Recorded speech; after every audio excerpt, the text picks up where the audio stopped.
Thank you for visiting Osher at JHU. Here are a few examples of our classes. Hello, everyone. My name is Saul Lilienstein, and the course that I'm going to be teaching this semester is called Mozart and Beethoven, the Essential Masterworks. Now, if someone would ask you, what was going on that was important at the end of the 18th century, beginning of the 19th century? If you ask that question of somebody on the street in Rockville, they might say the formation of the United States, the Constitution, things like that, right? What about the Constitution is constantly in need of amendments and corrections. We're stuck with this, aren't we? That is, all the things that are supposed to work right don't seem to work right. Even an agricultural rhythm of you plant something and then it grows and then you harvest it and then you eat it.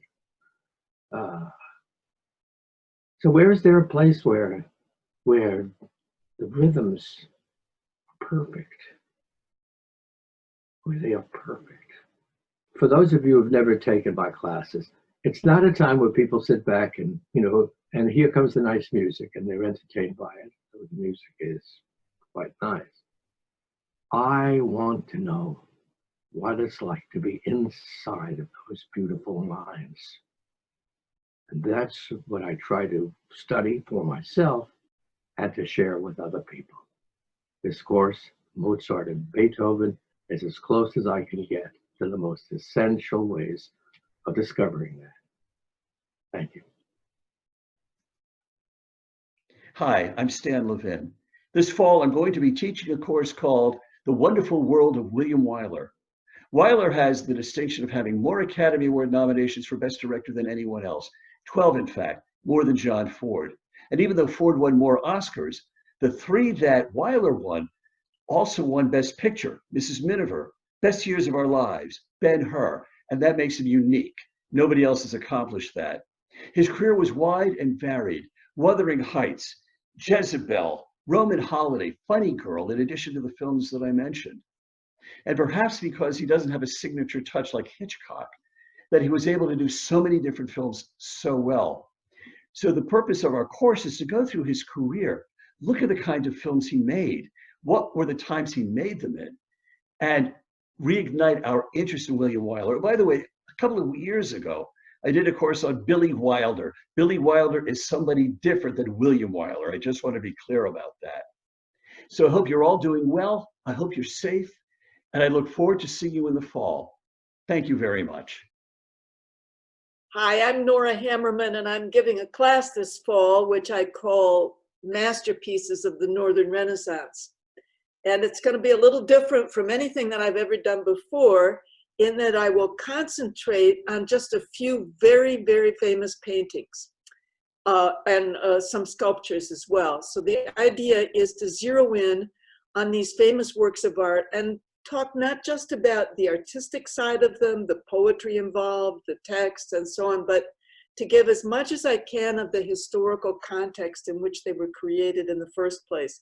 And so I try to have a balance between the art and the history. And in the process, I will inevitably show other works by the same artist or by related artists around the same time. So each class, each 2-hour session will have either 1 or 2 very famous masterpieces: Jan van Eyck's Ghent Altarpiece, The Four Horsemen of the Apocalypse by Dürer, The Ambassadors by Holbein, perhaps the Grunewald Crucifixion, a painting of peasants dancing by Peter Bruegel. So each one will take one of these great works of art and discuss them in the broadest possible terms. So I have given classes on the Northern Renaissance before. I've never done it quite this way. I'm really looking forward to it, and I hope there'll be lots of participation by the students.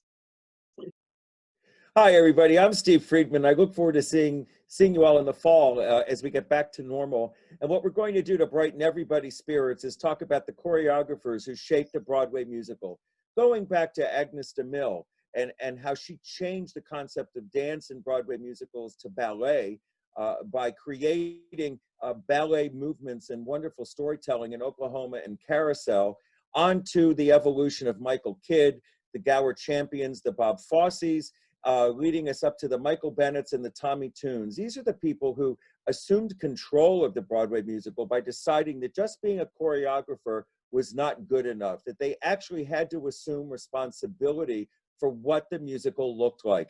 Maybe one of the most famous people who took charge of that position is Jerome Robbins, a very controversial person in his private life, but one that changed the way dance also was perceived in the Broadway musical, perhaps West Side Story being the most classic reinvention of dance and storytelling for Broadway. So we're going to explore all of these different people, bringing us up to the modern times, and I look forward to seeing you all. And if you prod me, maybe I'll even sing a little too. I look forward to seeing you in the fall. Greetings all. My name is Richard Lederman, and in the fall I'm going to be teaching a course that I'm calling Judaism and Christianity, Where Did the Ways Depart? So what's it all about? Well, for nearly 2,000 years, the relationship between Judaism and Christianity has been fraught with tension. Jews have viewed Christianity as a kind of usurper, a religious tradition that tapped into Jewish tradition, then turned around and persecuted Jews, often violently, for their refusal to accept the Christian understanding of the relationship between the human and the divine. Christians saw themselves as the new Israel, and Jews as traitors who killed the divine Christ who came to save them. All of this has changed in modern times, and scholars of ancient Judaism and early Christianity have taken a new look at the relationship between Judaism and Christianity in the early days, particularly in the first 3 or 4 centuries of our era. The so-called parting of the ways was not a sudden breach, but a gradual separation. So we'll be looking at Jewish-Christian relations in the New Testament and evidence from archaeology that indicates a greater level of interaction between Jews and Christians in the ancient world, including in such places as Lower Galilee in Israel and the city of Antioch in Syria.